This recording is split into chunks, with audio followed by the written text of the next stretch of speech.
Bonjour, vendredi 30 octobre 2020, premier jour de reconfinement et premier jour de fermeture des salles de cinéma. C'est un peu tôt pour faire un bilan 2020, mais en même temps, on n'est pas sûr de pouvoir retourner dans une salle avant la fin de l'année, alors on peut regarder un peu ce qui s'est passé cette année. Moi, je me dis que cette année, il y a eu énormément de films que l'on n'a pas pu voir. Il y a Pinocchio, Matteo Garrone ou Mulan de Niki Caro. Il y a les films qu'on a failli voir, le Albert Dupontel, Adieu les cons, qui n'est pas passé dans nos salles à quelques semaines près. Il y a les films qu'on aurait aimé voir, comme le James Bond, évidemment, c'est toujours un événement de ce genre de film.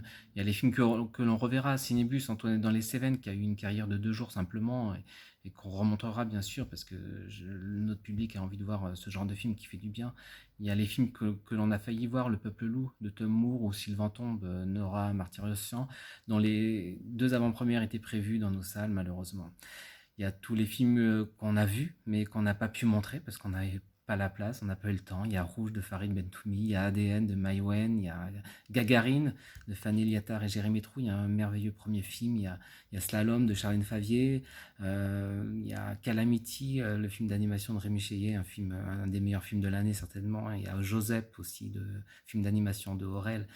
Bon, il y a quand même des films qu'on a pu voir, qu'on a aimé. Il y a Effacé d'historique d'Elépine Kervern, il y a, je pense à De Perfect Candidates, La bonne épouse de Martin Provost, le succès de cet été, La femme des steppes, Le flic et l'œuf, le film mongol, Marche avec les loups aussi, le film documentaire de Jean-Michel Bertrand. Voilà, moi, s'il y a un film que je vais retenir peut-être cette année, c'est Drunk de Thomas Winterberg.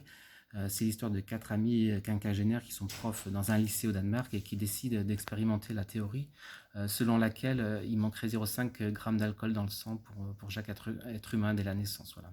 C'est un propos un peu farfelu, mais ce que nous dit le réalisateur, il nous met en garde contre la monotonie et il nous dit attention à la paresse du quotidien, la vie, il faut la vivre intensément, ça déborde, c'est un trop plein, il faut se laisser aller parfois.